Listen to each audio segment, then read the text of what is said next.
Good evening. We're in Studio 6B tonight, and it's May 27th, 2025, Tuesday, and it's certainly my pleasure and true honor to be speaking with a humble hero from World War II, Mr. John J. Jeckovich. How are you doing today? Very good, thank you. Could you imagine you've done over 600 podcasts already? All your life you've been camera shy, and now we got you posted all over the world. Isn't that amazing? You're looking nice in your new sweatshirt. Very nice. Did you have a nice dinner today? Oh, yeah? Good. You're looking extremely chipper. And were you watching a woodworking movie before you started? These guys are good, boy. Yeah, they're fast. Yeah. But wasn't it before you were drafted into World War II? Weren't you a woodworker? Oh, yeah. What are some of the other things you did? I built sell a dollhouse. Oh, yeah? And then you worked with Croisdale and sheet metal? Croisdale sheet metal, yeah. And your mother had a long list of stuff to do at the house, right? Oh, yeah, she give me a list all the time. Yeah. So you basically could build or put together just about anything, right? Well, I don't know about that. Well, you're handy. Yeah. You're handy. And you used to work for all the neighbors? Oh, yeah, I was up and down the street all the time, yeah. You used to work for all your relatives? Oh, yeah. Well, not too many. Well, did that one relative, you're working in the basement and you're carrying this big, long, heavy carpet, and he asked the teenage boy to help you? How'd that go? He said, no, I gotta do my homework. So even back then, teenagers were goddamn lazy. Yeah. How about that one relative you're working for? Oh. You're building her a deck. For Stevie. How'd that go when you're building a deck? Yeah, that was hot July we're doing that. Uh-huh. And you needed a drink of water, what'd she say? I told Delphi to go down to the store and get me a drink or something. So you're doing free labor, free material, and he asked the lady who you're doing this for a drink, and she was just too busy. That was a relative. Yeah, well, unfortunately, relatives are evil bastards.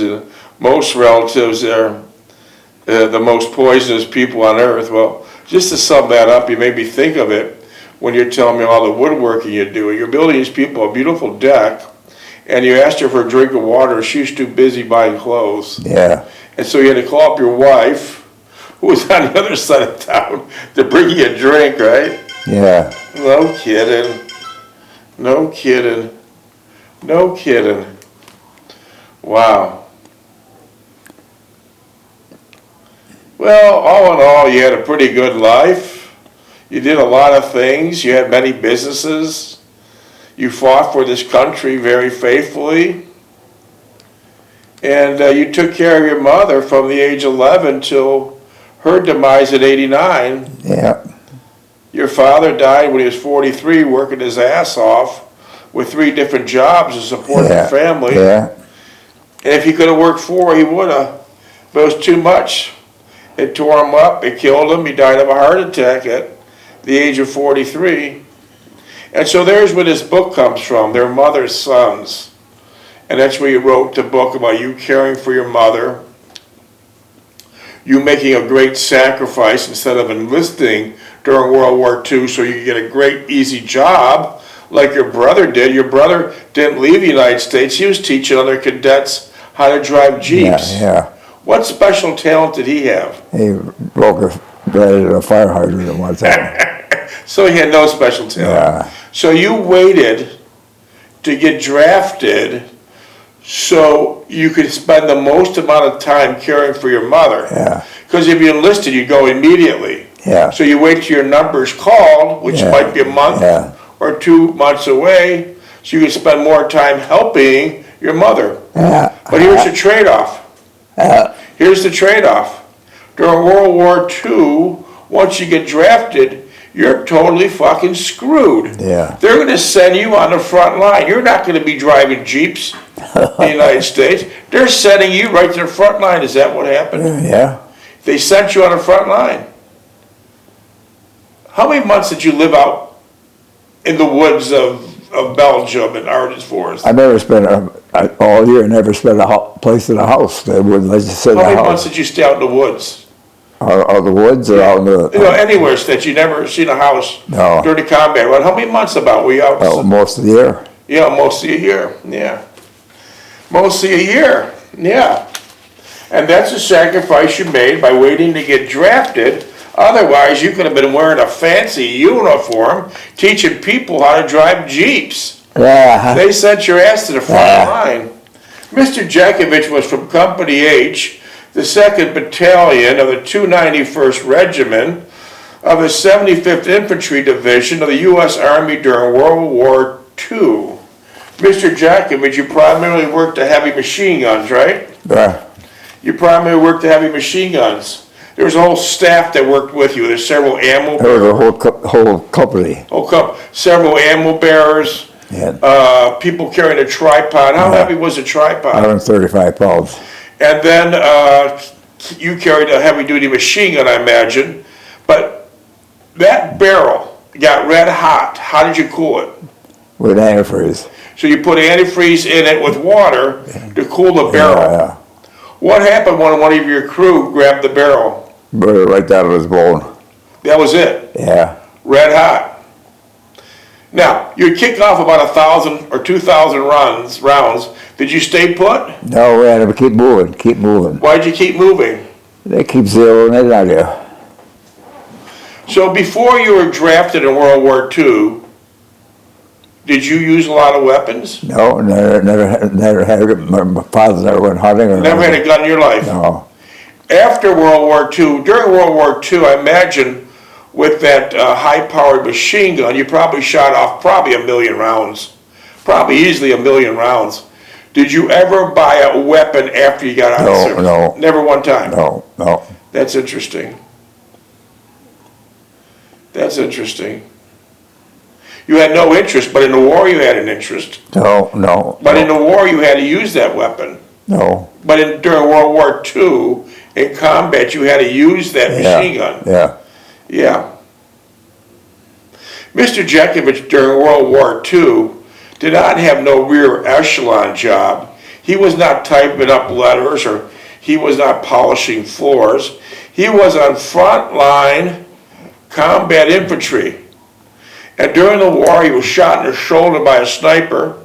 He was beat up, survived. Lost a hip, Stabbed, and a dirty bomb blew over his foxhole with his buddy Donald Lape, and to this date he still got shrapnel in his body. You're full of metal. What happens when you go to a airport? I got a slip, I showed him a slip. And they let you through? Yeah. Because all the alarms are going off, right? Yeah. Trench foot frostbite. 80 years ago, in the Ardennes Forest in Bastogne, you got frostbite. I still and you got still it. suffer today. I still got it. You still suffer today. Wow. I still believe there's more good people than bad. I still believe there's more good people than bad in this world. For example, a young teenage Nazi infantry soldier had a drop on you. Yeah. And what happened? Well, he's the same age as I was. He looked at me, smiled at me, turned around and walked back. And he trusted full well when he turned around and walked from I you. wouldn't shoot him. You weren't going to put a bullet in his back. Yeah. So that's what I mean. I believe there's still more good people Yeah. in this world than bad. Yeah. More good people in this world than bad. And I hope that young Nazi soldier had a long and healthy life. I truly do. What was that if that was an SS and had to drop on you? Well, they shoot me. You'd be done. Yeah, shoot me, yeah. There'd be no second guessing. No. How'd you let him get a drop on you to begin with? Howdy? How would he get a drop on you to begin with? Well, I was walking in the culvert, and I was watching where I was walking, and I was down. My rifle was down. Was Donald Lape still alive? Yeah, Yeah. Shortly after? yeah, Yeah, Donald Lape was Mr. Jeckovich's buddy during World War II. They were both teenagers, and Donald Lape wasn't street smart. Mr. Jeckovich was street smart, right? right. And how many times did you tell Donald Lape to keep low? Oh, I told him keep down. He kept popping up. Like how would he pop up? Just to see what was going on. I said, keep your head down and get your hands over your head. Did he actually stand up or just stick his head up? Well, he didn't stand up. He just popped his head out. Popped his head up. It didn't turn out good. It didn't turn out good. One of those dirty bombs that blow over these Donald Lapes and Mr. Jeckovich's head is loaded with old rusty bolts, Yeah, razor blades, old tools, yeah, anything heavy metal. So when it blows up the bomb, it does extreme amount of damage to a U.S. Army frontline infantryman. It hit Donald Lape directly, blew his head off, and he just had his glasses hanging from his ear. Mr. Jeckovich removed his glasses, removed one dog tag, and wrote a beautiful letter to his mother and father. Where did they live at the time? WWII New York. And what type of work were they in? Well, he worked in the office someplace. So his parents were office people. Yeah. Well, you were street smart because you were on the streets taking care of your mother and working several different jobs. So he was not street smart, yeah. So he wrote a beautiful letter to his mother and father, but that's the same bomb that blew up Donald Lape's head that Mr. Jeckovich still has shrapnel in his body. The story goes on. Mr. Jeckovich, how long have you been retired for? 1980. 45 years. Yeah. My God. You beat the system. Yeah. You fucking beat the system, Mr. Jeckovich. Normally someone retires at 65, they do nothing, and they're done at 66. Yeah. You're right now, you're knocking on the door of 100. Born in 1925. We're in 2025. You beat the system. Oh, yeah. No shit, let's be serious. You beat the system. He reads 3 newspapers in the morning, primarily the Wall Street Journal and the New York Times and now the Epic Times, with no glasses. He does not need glasses at all. He could shake your hand and knock you to the ground. Never took a prescription in his life. Never took a vitamin in his life. And he jogged for 80 years. And he started jogging before it was fashionable. He was in old corduroy pants, army boots, and hat on, cap on. And what? Cap. A cap on. And back then, it wasn't acceptable or fashionable to be a jogger. No. They thought you were flat-ass broke, Yeah. and you're running because you didn't have a car. Yeah. What did they say to you? Get off the road, you bum. Get off the road, you bum. Yeah. And they threw empty cans of Genesee beer at you. Stones and everything else. Stones. Yeah. One time, some guy popped him in the head with a full can of Campbell's soup. And this is a man who's just jogging. Jogging not for transportation, but jogging for health. Apparently it worked. 100 years old. And he's in fine shape. Fine shape. Only thing that blew out was his knees. When your knees blow out, then you got a wheelchair. So you had a trade-off. You could be dead by not jogging of natural causes, or you could jog for 80 years, knees blow off, and you're still here in pretty good shape. What got you started in jogging?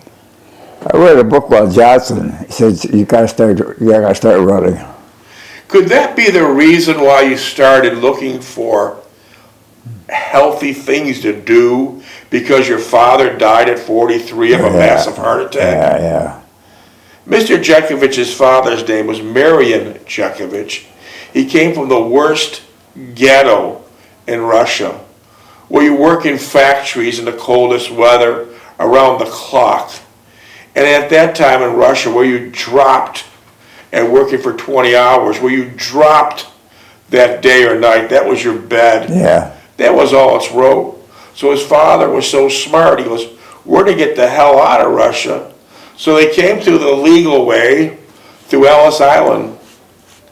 And it's amazing, over 100 years ago, how many people were moving to Niagara Falls, New York, and Buffalo. Yeah. It's just amazing.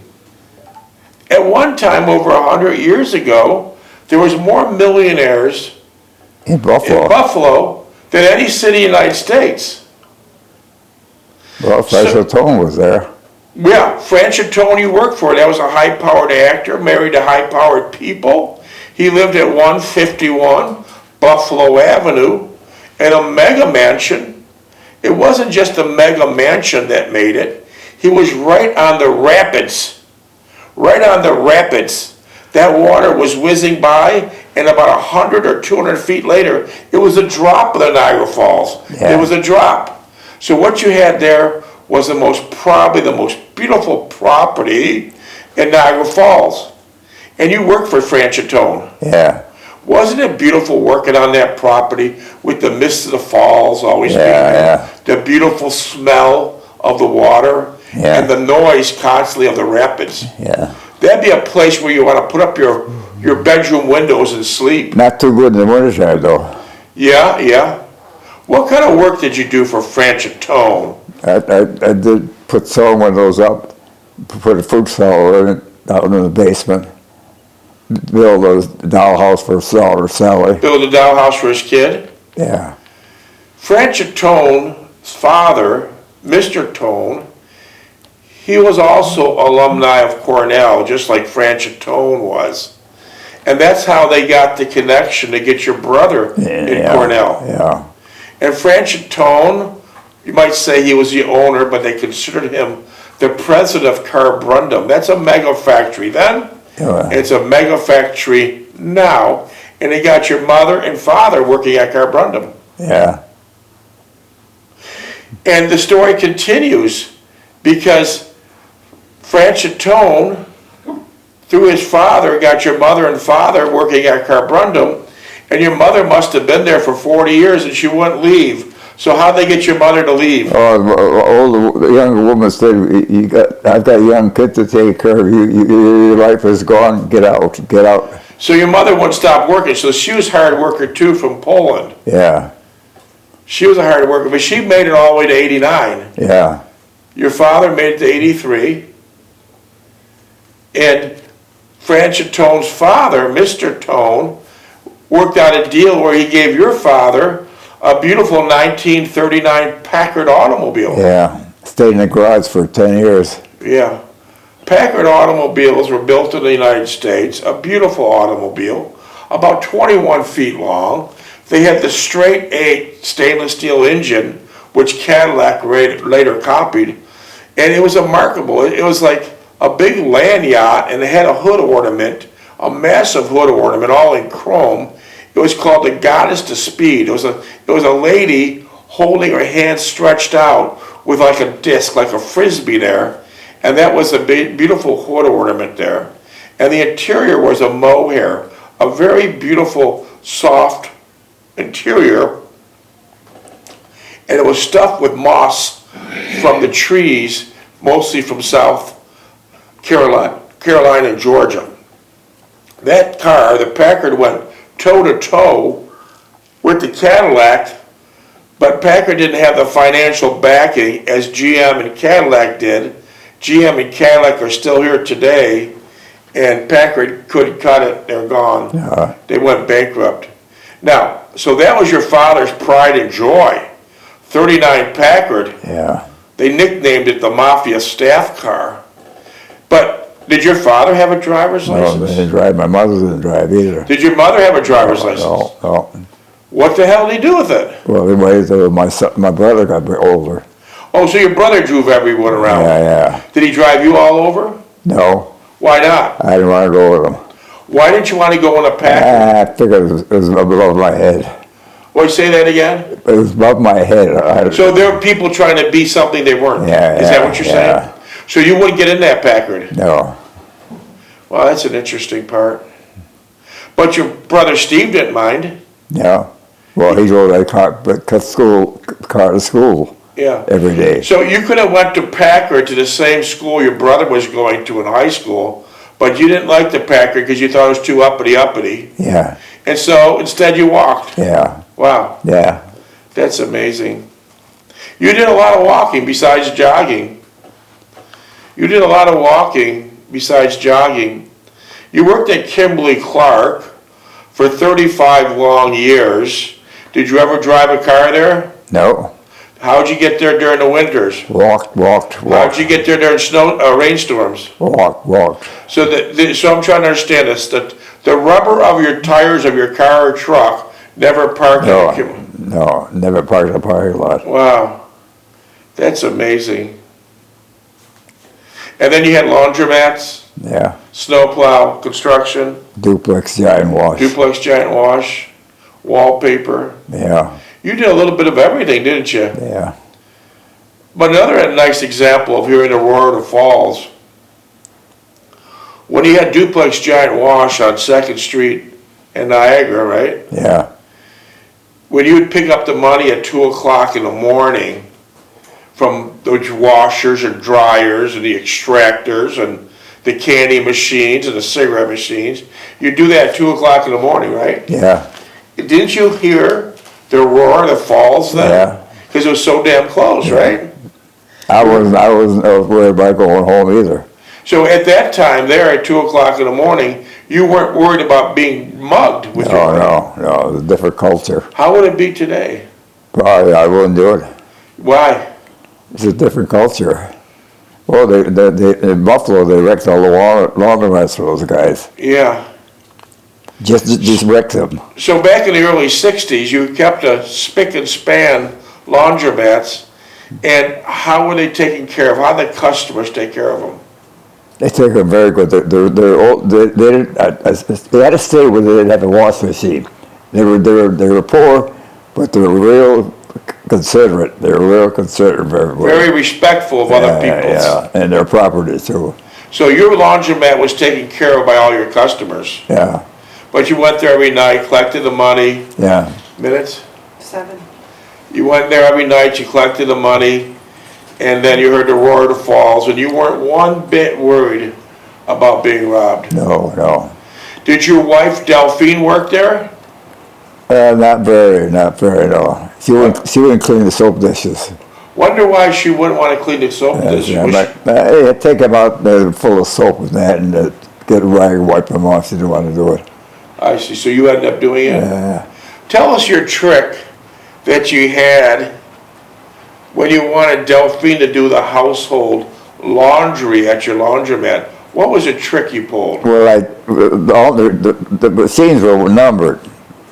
I tell her it's 14, 15, 16, 17, and 18. I washed them, sterilized them, washed those clothes, washed those laundry, and those machines. And what'd you put out of order on them? Put them on an order check on them. So let me try to understand this. You took about 5 machines, you totally sterilized each one of them, and then you put out of order on each one of the machines. And at that time there, you went to the payphone and you called up Delphine and said, these machines, 15, 16, 17, 18, are ready to use. Yeah. Then she'd come and do them. Yeah. That was great. Did you ever have trouble? I was always curious about laundromats. Did you ever have trouble of people putting in pillows and feathers going all over? They didn't do it inadvertently. They just they were sloppy. They were sloppy. The water was hot. There was soft water too. So they didn't do it to cause you trouble. They did it because they didn't know any better. Yeah. And then you had water softeners in these places, which makes the wash soap double or triple Yeah. in its capacity. I had little signs that it was water is soft. Wow. Did your mother do her laundry there? No, Did any of your brothers or sisters do their laundry there? I don't think so. No. Wow. That was a pretty good operation there. Yeah, I liked it. I enjoyed it. What'd you do with all those coins, though? Huh? How'd you handle all these coins? Wrapping them up, quarters and dimes and nickels. And what bank did you take them to? Right Bank of America. And they gave them to him right then and there? And we'll stamp your tab on a wrapper. Oh, you stamped them? Yeah. Wow. That must have been a pretty heavy bag. Yeah. How much was the cost of an extractor to operate? 10 cents. How much was the cost of a washer? 25 cents. How much was the cost of a dryer? 10 cents. And what other things did you sell at the store? Soap? Oh, soap, candy machines, cigarette machines. Two cigarette machines over, that's all. You had 2 cigarette machines? Yeah. What was cigarettes back then, a quarter? Quarter, yeah, a pack, Yeah. How about a pop machine? Yeah, I had a pop machine there. What kind of pop? But it was a dispenser. But what was the brand? Let's see. Root beer Root beer? and I don't know, cherry, sarsaparilla. What was that, like 10 cents? Yeah. Did Delphine come in and have some drinks there? No, she didn't drink. She didn't stay too much in there. Only when she did the laundry, right? Yeah. And did you have problems with your coin changing machines when a pizzeria moved in next door Oh, yeah. with pinball machines? Yeah, they wanted to take the machines out and had a pinball machine next door then. Did you ever eat the pizza there? Huh? Did you ever eat the pizza there? No. No. Well, the guy had a good place. He had a bicycle shop. He was a good tenant. Yeah, he was a good guy, yeah. And what was right across the street from the Well, laundry? police station, And what else? fire hall. Wow. That's amazing. So that was a pretty nice area. Yeah. Then with the great fertile minds of the city, of Niagara Falls politicians, they decided to take all these small mom and pop businesses, which was 200 of them in that particular area, and take them and bulldoze every one of these businesses that was supporting 200 families. There's shoe stores, pizza stores, anything you could imagine was a mom and pop business there. And they bulldozed them down for what reason? For a convention center. And in the convention center, they put out 200 families' businesses. They kicked them to the curb for some genius had an idea of building a convention It center. didn't work either. What's that? It didn't work. The convention center didn't go? No. So, when you were there all your life, and you had your laundromats in the 60s, it was considered a city. It was a very thriving town, population of about 60,000. Oh, it was a beautiful city, yeah. A beautiful city. Yeah. How is it now? It's a dump. It's shut down. It's a ghetto. Yeah. What the hell happened? Mafia coming.